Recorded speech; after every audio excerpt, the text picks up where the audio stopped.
I thought Thanksgiving dinner at my parents' house would be just another ordinary family gathering. My name is Timothy, and at 28 years old, I was looking forward to Mom's famous pumpkin pie and catching up with everyone. I had driven over from my cramped studio apartment in downtown Denver, the same 500 square foot space I'd been struggling to afford for the past 3 years. As we finished our meal and started passing around dessert, my grandfather Harold suddenly stood up from his chair, his weathered face serious and determined. Without any warning, he looked directly at me and announced to the entire table, "I've been sending you $1,700 a month for rent for the past 5 years, Timothy." The room fell completely silent. I stared at him in total confusion, my fork halfway to my mouth with a bite of pie. "What are you talking about, Grandpa?" I asked, genuinely bewildered. That's when his lawyer, who had been quietly sitting beside him, pulled out a thick folder and spread bank transfer records across the dining table, showing $85,000 sent to my supposed account over 5 years. My parents' and sisters' faces turned bright red. The silence stretched on for what felt like an eternity before my father Craig finally broke down completely. His hands were shaking as he buried his face in his palms, and I watched in horror as this man who had always seemed so strong and confident crumbled before my eyes. My mother Linda reached for his shoulder, her own face pale with guilt and terror. "We can explain everything," she whispered, but her voice cracked on every word. I stood up from the table so fast that my chair nearly fell over backward. "Explain what exactly, Grandpa? I've never received a single penny from you. I've been living paycheck to paycheck, eating ramen noodles for dinner most nights, and working overtime just to make ends meet." "What money are you talking about?" My grandfather Harold, a 78-year-old retired postal worker who had always been the most honest man I knew, looked absolutely devastated. His lawyer Robert was a distinguished man in his 60s who had been handling our family's legal matters for decades. Robert opened his briefcase and pulled out even more documents. "Timothy, these bank records show that your grandfather has been sending you $1,700 every month without fail for the past 5 years. Robert explained, his voice grave and professional. "The transfers went to an account that was opened in your name using your social security number and personal information." My father finally looked up, tears streaming down his face. "We lost everything when I got laid off from the dealership 3 years ago. The mortgage company was going to foreclose on our house. We were desperate, and we thought we could pay it back before anyone found out. You opened a bank account in my name without my permission?" I couldn't believe what I was hearing. "That's identity theft. That's fraud." My mother spoke up, then her voice barely above a whisper. "We used your information to set up the account because we knew your grandfather wanted to help you with rent money. We were going to tell you eventually, but then things just got more and more complicated." I turned to my sister Amanda, who was 25 and still in college. She had been unusually quiet throughout this whole conversation, staring down at her plate and refusing to make eye contact with anyone. "Did you know about this?" I demanded. Amanda finally looked up and I could see tears in her eyes. "They gave me $500 a month to keep quiet about it. I needed the money for school, and they said it was just temporary until Dad found another job." The betrayal hit me like a physical blow to the stomach. My own family had been stealing from me and from my grandfather for years.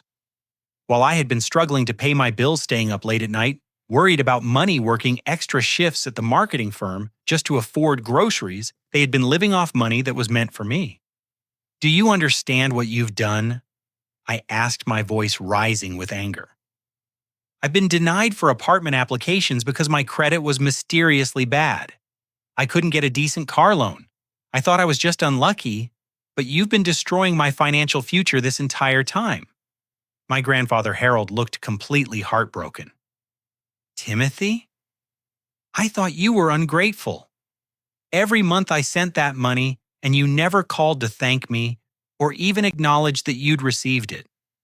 I started to think, maybe I had raised you wrong, that you felt entitled to my help. Grandpa, I had no idea. If I had known you were trying to help me, I would have called you every single day to thank you.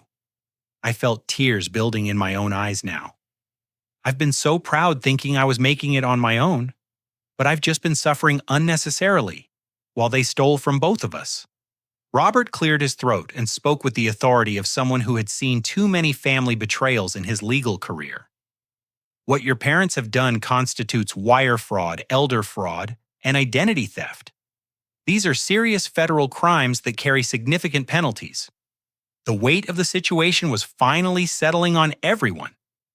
My parents had committed multiple felonies, my sister had been complicit in the cover-up, and my grandfather had been manipulated and lied to for years. The worst part was realizing how much my life could have been different if I had received that money legitimately. I could have moved into a decent apartment, paid off my student loans faster, maybe even saved money for graduate school. "We can pay it back," my father said desperately. "We'll find a way to make this right." "With what money?" I asked bitterly. "You've been unemployed for 3 years living off stolen funds. How exactly do you plan to come up with $85,000 plus interest and penalties?" My mother was sobbing openly now. "We never meant for it to go this far. We thought we'd be able to pay it back quickly, once your father found work again." "But you never found work, did you, Dad?" I realized something else. "What have you been doing for the past 3 years while you've been living off Grandpa's money?" The question hung in the air, and I could see from my father's expression that there was even more to this story than what had already been revealed. My grandfather was studying the bank records with Robert, and I could tell they were both realizing that this theft had been far more systematic and deliberate than a simple desperate act. Robert looked up from the documents with a grim expression. "Timothy, I think we need to do a much deeper investigation into your financial records. If they were willing to commit this level of fraud, there might be other things we haven't discovered yet." Over the next week, I took time off from work to meet with Robert and a detective named Sarah Williams who specialized in financial crimes. What we discovered made my stomach turn. The theft went far beyond the monthly rent money from my grandfather. Detective Williams had pulled my credit report, and as I stared at the pages of information, I felt like I was looking at someone else's life entirely. There were credit cards I had never opened showing a total balance of $23,000. 2 personal loans for $7,000 and $8,000 respectively, both taken out in my name with forged signatures. And perhaps most shocking of all, a car loan for $15,000 for a vehicle I had never seen, let alone driven. "Your credit score is 412. Detective Williams told me, her voice sympathetic but professional. "That's considered extremely poor. This explains why you've had trouble getting approved for apartments' credit cards or any kind of financing." I remembered all those rejections over the years. The apartment complexes that turned me down despite my steady income.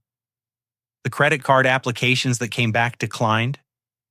The car dealerships where I couldn't get approved for anything but the highest interest rates. I had assumed it was just because I was young and didn't have enough credit history, but the truth was that my parents had been systematically destroying my creditworthiness while I wasn't looking. Robert had brought in a forensic accountant named Marcus Thompson, who specialized in tracing fraudulent financial activity. Marcus spread out a timeline of transactions that painted an even more disturbing picture. The identity theft started much earlier than the rental money, Marcus explained.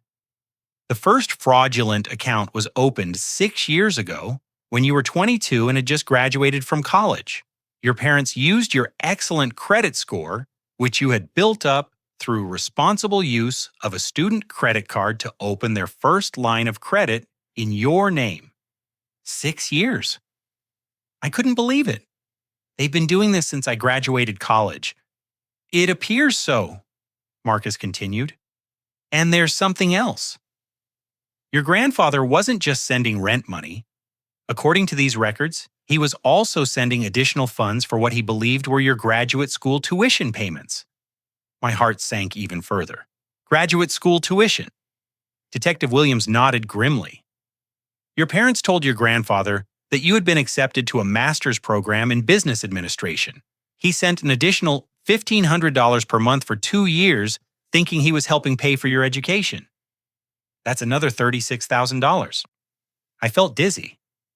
My grandfather had been sending a total of $3,200 every month for 2 years, believing he was helping me with rent and graduate school. Meanwhile, I had been working 45-hour weeks at my marketing job, making $15 an hour and living on pasta and peanut butter sandwiches. "There's more," Marcus said, and I braced myself for another blow. The car loan we found was for a 2015 Honda Accord that your parents are currently driving. They told the dealership they were co-signing for their son, but they actually forged your signature as the primary borrower. The blue Honda. I asked, remembering the car my parents had been driving for the past 2 years. They had told me they got a great deal through a friend. That's the one Detective Williams confirmed. And because you're listed as the primary borrower, any missed payments go against your credit, not theirs. I thought about all the times I had taken the bus to work, all the times I had to walk to the grocery store because I couldn't afford a reliable car. My parents had been driving around in a car that I was legally responsible for paying for while I took public transportation. Robert leaned back in his chair and looked at me with genuine sympathy. "Timothy, your parents have stolen over $120,000 from you and your grandfather combined. They've destroyed your credit, put you in debt for purchases you never made, and essentially hijacked your entire financial future." "Is there any way to fix this?" I asked. "Yes, but it's going to require pressing full criminal charges," Detective Williams said. "Financial fraud of this magnitude is a federal crime. We're talking about wire fraud, identity theft, elder abuse, and conspiracy. If convicted, they could face significant prison time. They're my parents." I said, though, even as I said it, I felt anger rather than sympathy. "They stole your entire adult financial life," Robert replied bluntly. "They made conscious decisions every month for years to steal money intended for you, to forge your signature on legal documents, and to lie to your grandfather who was trying to help you. These weren't desperate mistakes, Timothy. This was a sustained criminal enterprise." I thought about my grandfather, who had worked for 35 years at the Postal Service, saving every penny he could to help his family. He had wanted to make sure I could afford a decent place to live and get a good education, and instead, his generosity had been twisted into funding my parents' deceptive lifestyle. "What about Amanda?" I asked. "She admitted to taking money to keep quiet. She was likely a minor when this started, and she's been cooperating fully with our investigation," Detective Williams said. "We can probably work out an immunity deal for her testimony if she continues to be helpful." Marcus pulled out another set of documents. "There's one more thing we need to investigate. I found some irregularities in the tax records that suggest your parents may have been claiming you as a dependent while you were filing your own tax returns independently. How is that possible?" "Tax fraud," Robert said simply. "If they've been claiming you as a dependent, they've been getting tax benefits for supporting you while simultaneously stealing money that was actually meant to support you. It's layers of fraud built on top of each other." I felt overwhelmed by the scope of the betrayal. Every aspect of my adult financial life had been manipulated and exploited by the people I trusted most. My parents hadn't just stolen money. They had stolen years of my life, my peace of mind, my ability to build a secure future for myself. "I want to press charges," I said finally. "All of them. I want every single crime investigated and prosecuted to the fullest extent of the law." Detective Williams nodded approvingly. "I was hoping you'd say that. Financial predators need to face consequences even when they're family members. Actually, especially when they're family members, because the betrayal of trust makes these crimes even more harmful." As we wrapped up the meeting, I realized that this was just the beginning. If my parents had been this systematic and creative in their fraud, there were probably other schemes I hadn't discovered yet. But for the first time in years, I felt like I had some control over my situation. I was finally going to fight back. 3 days later, Robert called me with news that made my blood run cold. I met him at his office, and his expression told me that the investigation had uncovered something even worse than what we already knew. "Timothy, sit down," he said, gesturing to the chair across from his desk. "What I'm about to tell you is going to be very difficult to hear."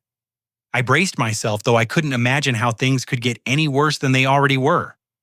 "Your grandfather purchased a house 3 years ago." Robert began sliding a property deed across the desk toward me. "A 3-bedroom, 2-bathroom home in Lakewood, worth approximately $250,000 at the time of purchase. I looked at the deed and saw my name listed as the primary beneficiary." "I don't understand. Grandpa bought a house for me." "He did," Robert confirmed. "He intended it to be your inheritance, a way to ensure you'd always have a place to live, and would start building equity instead of paying rent to a landlord. He gave your parents temporary permission to live there while your father looked for work, thinking it would help the whole family get back on their feet."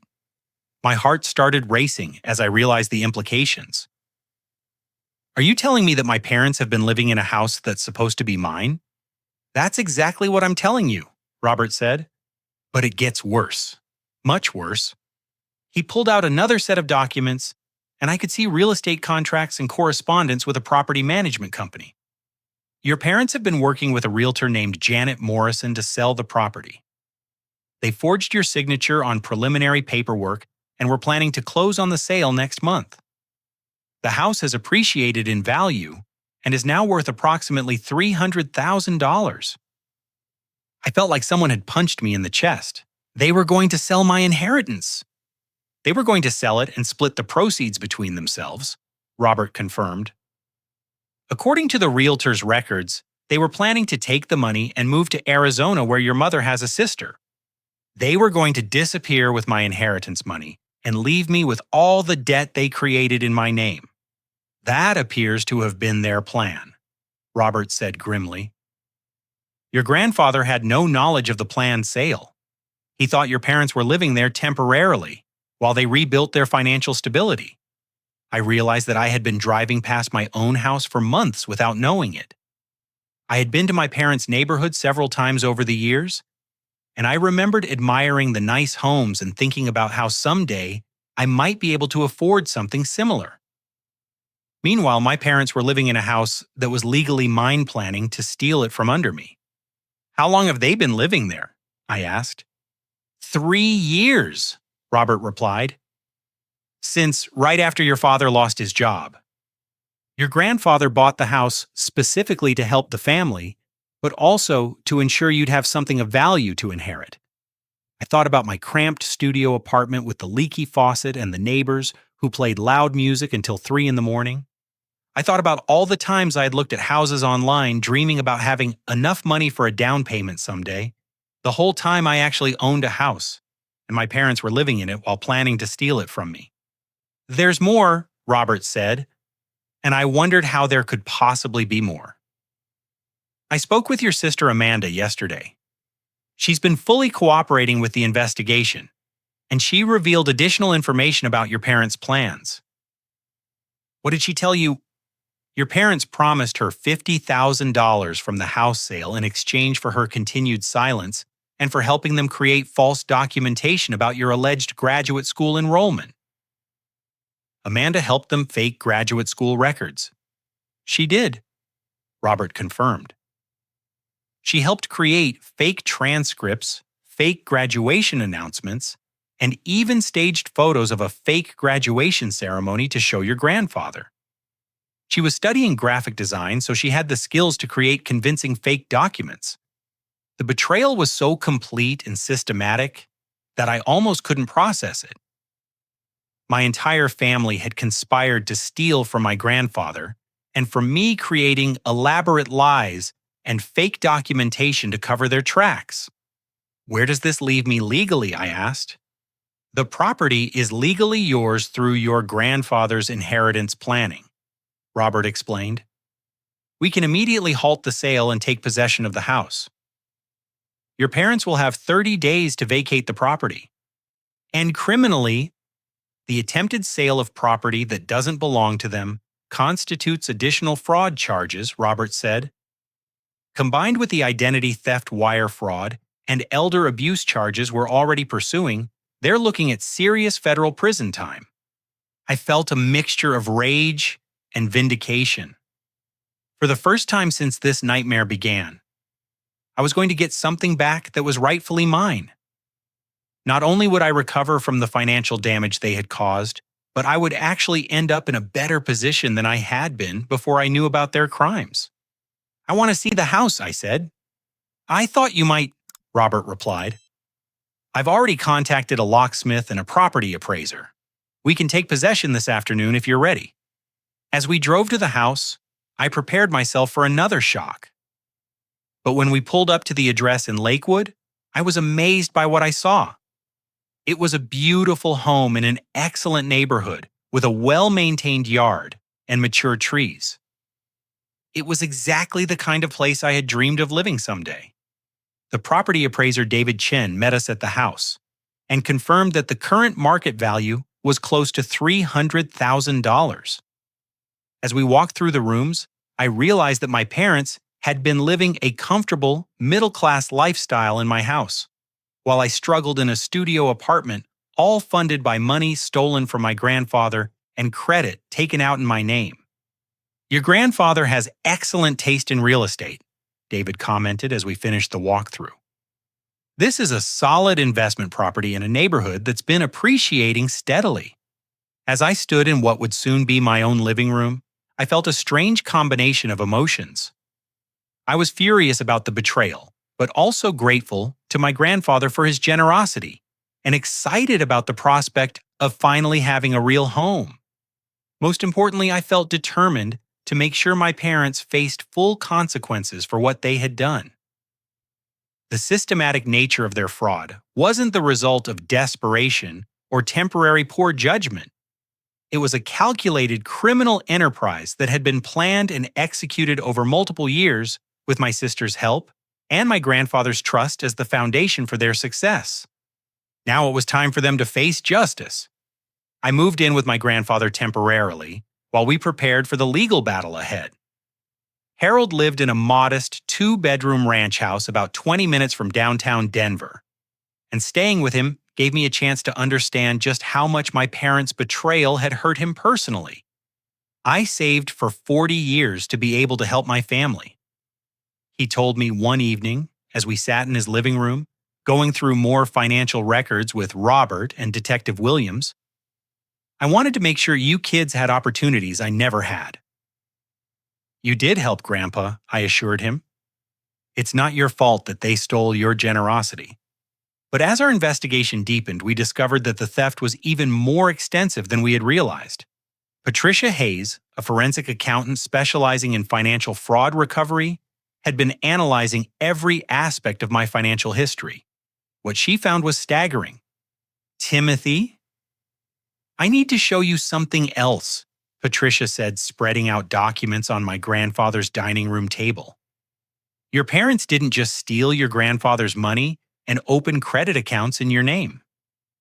They've also been collecting disability benefits claiming that you're disabled. What do you mean? According to Social Security Administration records, you've been receiving disability payments for a workplace back injury that allegedly occurred 2 years ago, Patricia explained. The payments have been deposited into a bank account controlled by your parents. I stared at the paperwork in disbelief. I've never had a back injury. I've never filed for disability benefits.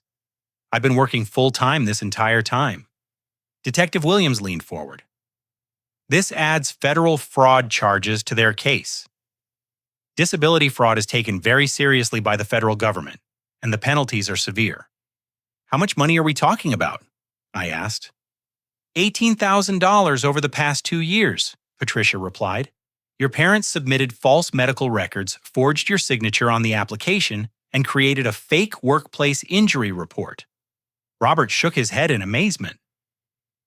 The level of sophistication in their fraud is remarkable. They created an entire false narrative about your life. and used it to steal from multiple government and private sources. There's more, Patricia continued. I've been analyzing their tax returns, and they've been claiming you as a dependent while you've been filing your own taxes independently. That's tax fraud.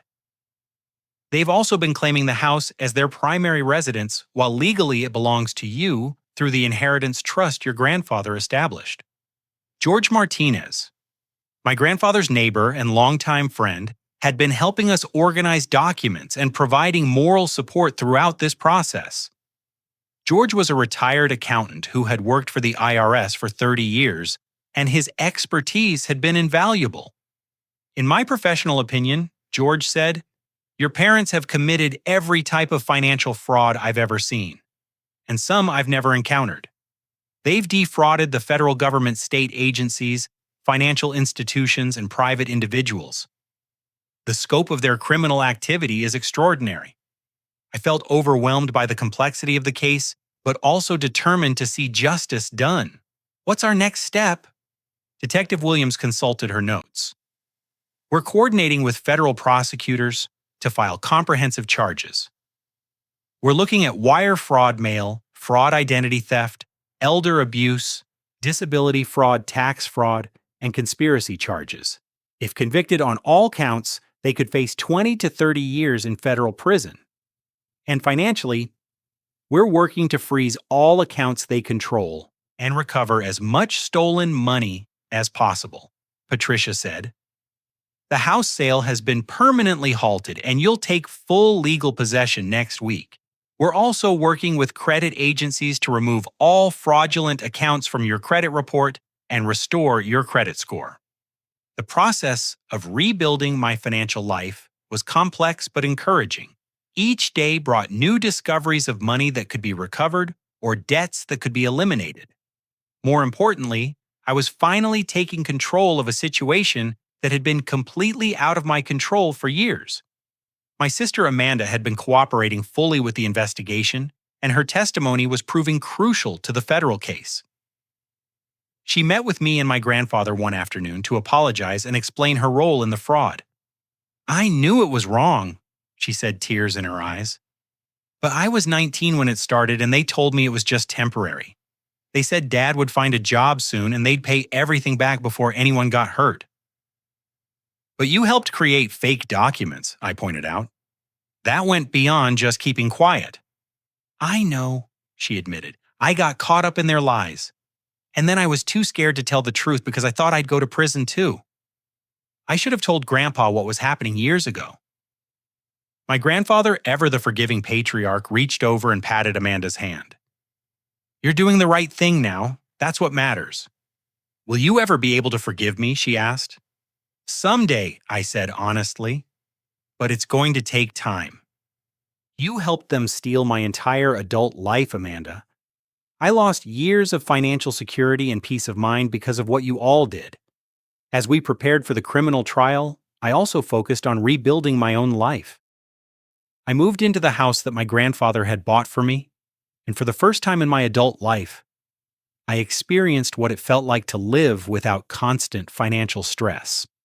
The house was beautiful and comfortable, with enough space for me to set up a home office and actually feel like an adult with a real life. I bought furniture with money from my legitimate savings account, knowing that soon I would also have access to recovered funds from the criminal restitution process. But the most important part of fighting back wasn't the money or the house. It was the sense of taking control of my own life and ensuring that my parents faced real consequences for their systematic betrayal. They had counted on my forgiveness and my reluctance to hurt the family, but their crimes had been too extensive and too deliberate for me to let them slide. Justice wasn't just about getting my money back. It was about making sure they couldn't do this to anyone else. And it was about my grandfather finally understanding that his generosity had been valued and appreciated, even if it had been stolen and misused. 3 months into the legal proceedings, just when I thought we had uncovered the full extent of my parents' criminal activity, James Rodriguez from the IRS and Lisa Park from the Social Security Fraud Investigation Unit contacted us with even more disturbing revelations. Mr. Timothy, Agent Rodriguez said as we met in Robert's conference room, our investigation into your parents' tax fraud has uncovered additional schemes that we need to discuss. Agent Park spread out a new set of documents on the table. Your parents have been operating what we can only describe as a comprehensive identity theft enterprise using your personal information. I braced myself for yet another revelation. What did they do now? They've been collecting unemployment benefits in your name while you've been employed, Agent Park explained. According to their claims, you were laid off from a job you never had and have been unable to find work due to your alleged disability. But I've been working the entire time, I said. I have pay stubs and tax returns proving I've been employed. We know, Agent Rodriguez replied. That's what makes this particularly egregious. They created a completely fictional employment history for you, filed false unemployment claims, and collected benefits while you were actually working and paying taxes. Robert leaned back in his chair, shaking his head. How much additional fraud are we talking about? Approximately $12,000 in unemployment benefits over the past 18 months, Agent Park said. Combined with the disability fraud, tax fraud, and identity theft, we're now looking at over $600,000 in total stolen funds and fraudulent claims. I felt numb. The scope of the betrayal was so vast that I couldn't even process it emotionally anymore.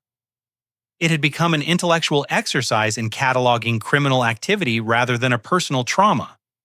There's something else, Agent Rodriguez continued. During our investigation, we discovered that your parents have been using your identity to open business credit lines. They've been operating a consulting business under your name and social security number. A business? Yes, Agent Park confirmed. They registered a business called Timothy Williams Consulting and have been taking out small business loans and credit lines using your credit profile. The business exists only on paper, but it's generated significant debt in your name. Patricia Hayes, our forensic accountant, had been quietly reviewing these new documents. This explains some anomalies I found in your credit report that didn't match the other fraudulent accounts, she said. There are business credit inquiries and commercial debt obligations that didn't fit the pattern of the personal fraud. How much business debt are we talking about? I asked.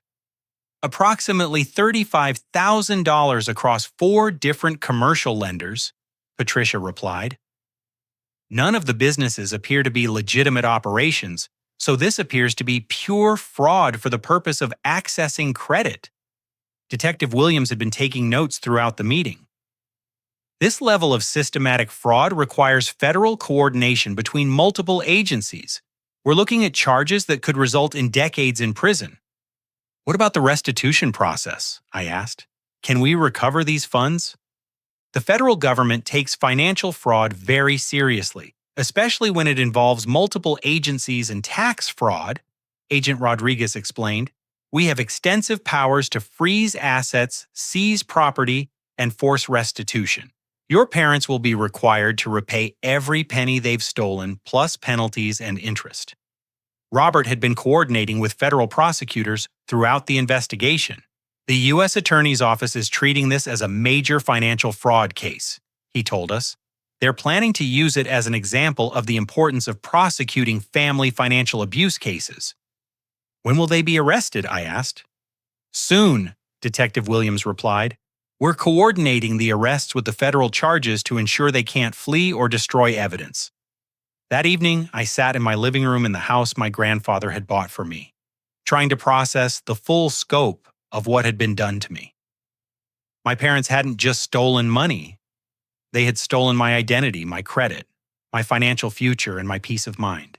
They had created an entire false version of my life and used it to commit fraud against government agencies, financial institutions, and my own grandfather. But for the first time in months, I felt genuinely optimistic about the future. The criminal case was solid, the evidence was overwhelming, and the federal government was taking the prosecution seriously. I would not only get my money back, but I would see real justice done. My grandfather came over for dinner that night, as he had been doing several times a week since I moved into the house. "How are you holding up?" he asked, as we ate the homemade lasagna he had brought. "I'm angry, but I'm also relieved," I told him honestly. For years, I thought I was just unlucky or that I wasn't working hard enough. Now I know that I was actually the victim of a systematic criminal enterprise. "I'm proud of how you're handling this," he said. "It takes courage to stand up to family members even when they've wronged you." "They didn't just wrong me, Grandpa, they hurt you too. They stole your generosity and made you think I was ungrateful. That might be the worst part of all of this." Harold reached across the table and squeezed my hand. "The important thing is that the truth is finally coming out. And you're going to be okay." Better than okay. As I went to bed that night, I felt something I hadn't experienced in years, genuine excitement about my future. I had a beautiful home, a clear path to financial recovery, and the knowledge that justice was finally being served. My parents had tried to steal my entire adult life, but instead they had only delayed my success while building a criminal case that would ensure they faced serious consequences for their actions. The tables had finally turned and I was no longer the victim. I was the survivor who had fought back and won. The day of my parents' arrest was supposed to be the beginning of their accountability, but it turned into something far more dramatic than any of us had anticipated. Detective Williams called me at 7 in the morning with news that made my heart race. "Timothy, we have a problem," she said urgently. "Your parents aren't at the house. Neighbors reported seeing them loading suitcases into a car at 5 this morning. They're running," I asked, though the answer was obvious. "It appears so," she replied. "We've issued an immediate BOLO alert, and we're checking airports, train stations, and bus terminals." I called Robert immediately, and we rushed to meet with federal agents at the FBI field office in downtown Denver. Agent Jennifer Chen, who was leading the federal task force, briefed us on what they had discovered. "Your parents attempted to board a flight to Mexico City this morning using fake passports," Agent Chen explained. "Airport security detained them when the passports were flagged as fraudulent during the screening process." Fake passports. I couldn't believe they had gone to such lengths. "High-quality forgeries," Agent Chen confirmed. They were also carrying approximately $60,000 in cash, which they claimed was legitimately earned money. Robert shook his head in amazement. They just added federal flight risk charges and passport fraud to their already extensive criminal case. "Where did they get $60,000 in cash?" I asked. "We're investigating that now," Agent Chen replied. "Our forensic accountants are tracing the money, but it appears they may have had additional hidden assets that we hadn't discovered during our initial investigation." Detective Williams arrived at the FBI office with additional information. "We executed a search warrant on their hotel room near the airport," she said. "We found evidence that they've been planning this escape for months." She spread out documents on the conference table, and I could see detailed plans for fleeing the country, including fake identification documents, cash withdrawal records, and even research into countries without extradition treaties with the United States. "This wasn't a panic decision," Detective Williams explained. "They've been systematically preparing to flee prosecution since before we even started our investigation." Agent Chen pulled out a thick folder of evidence. "We also found a storage unit key in their possession. The storage unit contained additional cash false identification documents and what appears to be a detailed record of their fraudulent activities." "They kept records of their own crimes?" I asked incredulously. "Criminals often do," Agent Chen replied. "Sometimes it's for tax purposes, sometimes it's insurance in case they need to prove their version of events later. In this case, it's going to be extremely helpful for our prosecution. The attempted flight completely destroyed any remaining sympathy I might have had for my parents. They had committed systematic fraud for years, stolen hundreds of thousands of dollars from their own family, and when finally caught, their response was to try to flee the country with additional stolen money rather than face the consequences of their actions." "What happens now?" I asked. They'll be held without bail pending trial, Agent Chen explained. The flight risk charges combined with the extensive financial fraud charges make them unsuitable for release under any circumstances. Robert was already thinking about the implications for the civil case. The attempted flight will be extremely damaging to their credibility with a jury, he said. No innocent person tries to flee to a non-extradition country with fake passports and cash. 3 weeks later, the trial began in federal court. Judge Maria Santos, a no-nonsense jurist with extensive experience in financial fraud cases, presided over the proceedings. The prosecution, led by Assistant U.S. Attorney David Thompson, methodically laid out the case against my parents. The evidence was overwhelming. Bank records, forged documents, false identification papers, fraudulent disability claims, fake business registrations, and the attempted flight to Mexico painted a picture of systematic criminal enterprise that spanned multiple years and affected multiple victims. My sister Amanda testified for the prosecution under her immunity agreement.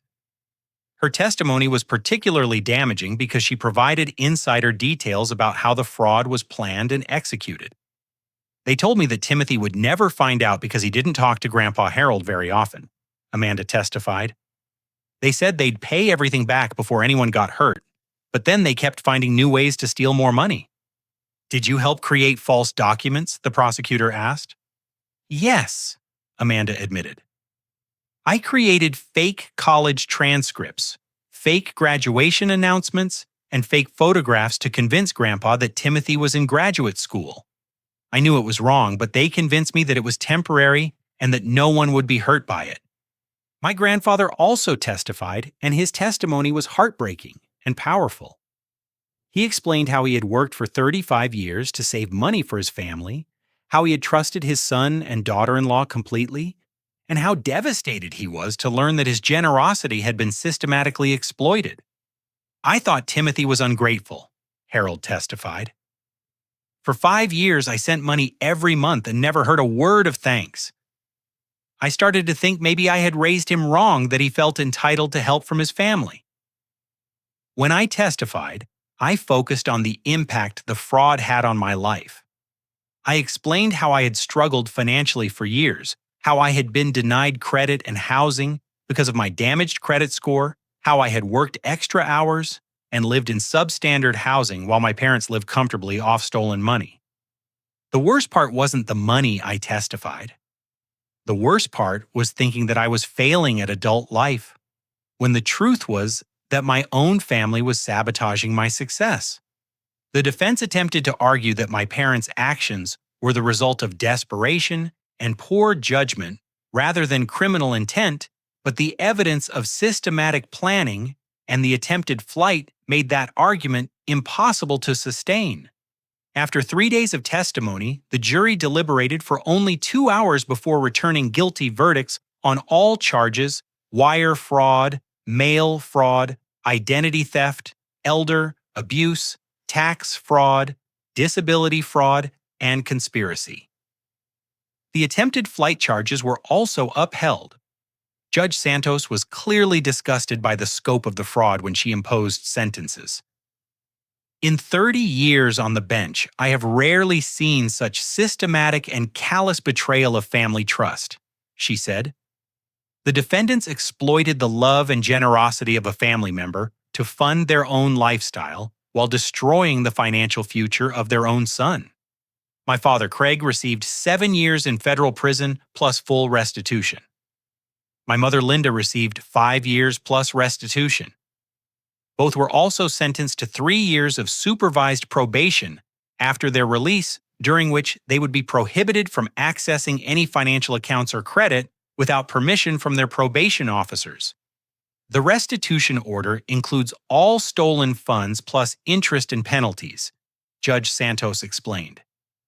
The total amount is $647,000 to be paid immediately from seized assets and then through garnishment of any future earnings. Thomas Wright, the court-appointed financial recovery specialist, met with me after the sentencing to explain the restitution process. Your parents' remaining assets, including their retirement accounts and personal property, will be liquidated to pay restitution, he explained.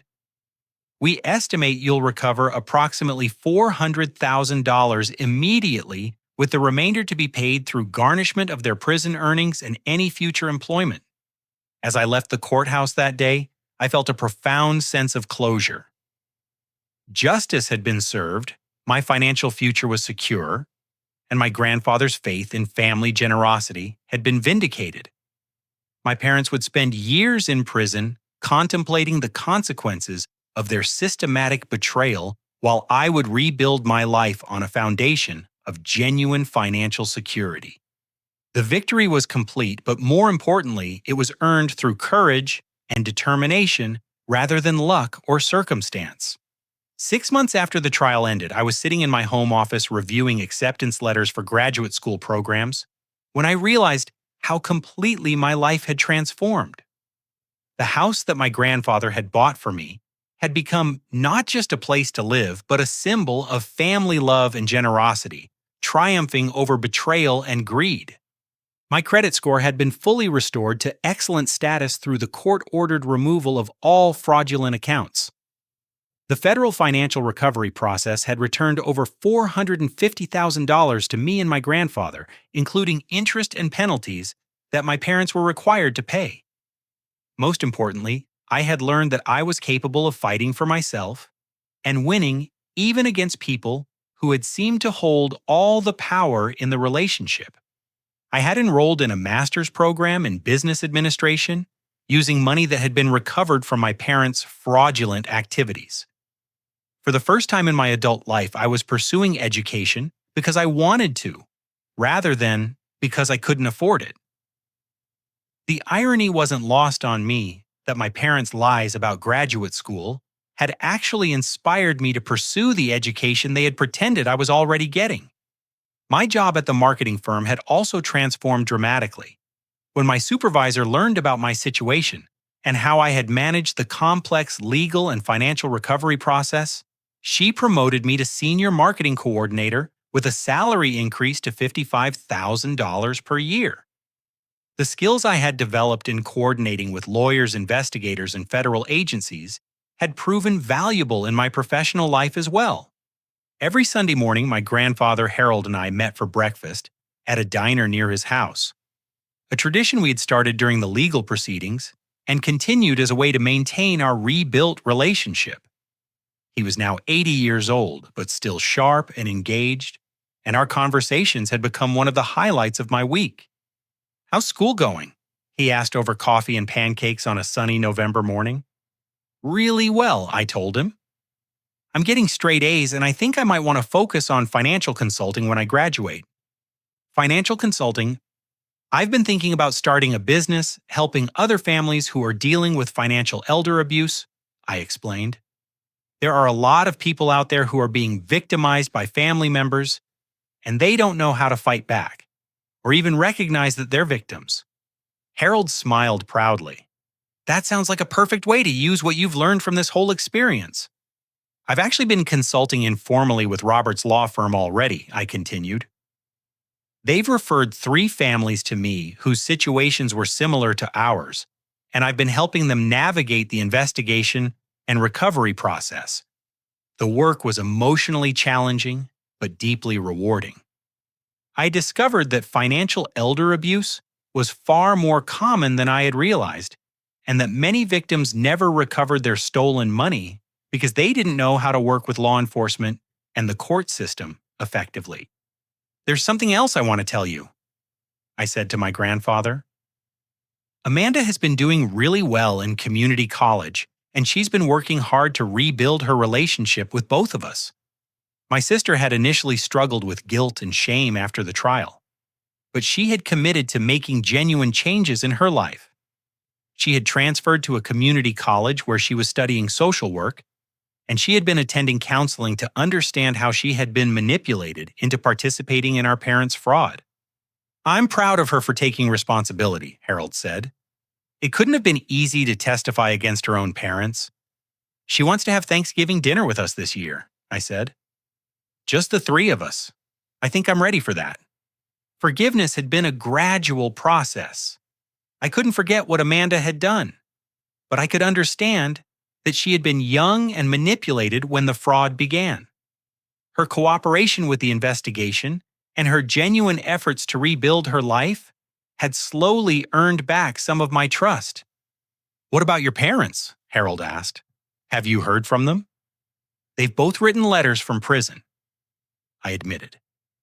Apology letters asking for forgiveness and saying they want to rebuild our relationship when they get out. "How do you feel about that?" "I don't know yet," I said honestly. "I'm not ready to forgive them, and I may never be. But I've learned that I don't have to carry anger around with me all the time. I can focus on my own life and my own future instead of staying trapped in what they did to me." The letters from my parents had been difficult to read. They expressed genuine remorse and took full responsibility for their crimes, but they also contained requests for my forgiveness that felt premature and self-serving. I had decided to keep the letters but not respond to them. If my parents truly wanted to rebuild our relationship someday, they would have to prove their sincerity through years of consistent change rather than through words written from prison. That afternoon, I worked in my home office on a business plan for my financial consulting practice. I had decided to call it Family Financial Recovery Services, and I planned to specialize in helping victims of family financial abuse navigate the complex process of investigation, prosecution, and asset recovery. The business would combine my experience as a victim with my education in business and marketing, creating a unique service that could help other families avoid the years of confusion and stress that I had endured. I had already spoken with several lawyers and investigators who were interested in referring clients to me. As I worked on the business plan, I reflected on how much had changed since that Thanksgiving dinner when my grandfather had revealed the truth about the stolen money. I'd gone from being a victim of systematic financial abuse to being someone who could help other victims recover and rebuild their lives. The house around me was quiet and comfortable, filled with furniture I had chosen and books I wanted to read. For the first time in my adult life, I felt genuinely secure and optimistic about the future. I had learned that I was stronger than I had thought, that justice was possible even in complicated family situations, and that generosity and love could ultimately triumph over greed and betrayal. My grandfather's gift hadn't just been the money or the house. It had been the reminder that family should lift each other up rather than tear each other down. The people who truly loved me had supported my fight for justice, while the people who had exploited me had ultimately destroyed themselves through their own criminal choices. As the sun set over the mountains west of Denver, I felt grateful for the hard-won wisdom that had emerged from one of the most difficult periods of my life. I had learned to trust myself to fight for what was right and to build a life based on genuine achievement rather than stolen opportunities. The betrayal had been devastating, but the recovery had been empowering. I was no longer the confused young man who had struggled to understand why life seemed so difficult. I was someone who had faced systematic criminal betrayal and emerged stronger, smarter, and more determined than ever. Most importantly, I had learned that sometimes the greatest gift you can give yourself is the courage to fight back against people who are hurting you, even when those people are supposed to love you. Justice isn't always easy, but it's always worth pursuing. The future stretched ahead of me, full of possibilities that had been stolen from me for years, but were now genuinely mine to pursue. Have you ever had to make the difficult choice between protecting family relationships and standing up for what's right?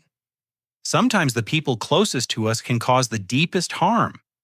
But as I learned, fighting back and demanding justice can ultimately lead to healing and genuine success. I'd love to hear your thoughts on family loyalty versus personal justice in the comments below. If this story resonated with you, please hit that like button to help others find it. Don't forget to subscribe for more real-life stories about overcoming betrayal and finding justice, and share this with someone who might need to hear that it's okay to fight back against family members who are hurting them. Thank you for listening to my story, and remember, your future is worth fighting for no matter who tries to steal it from you.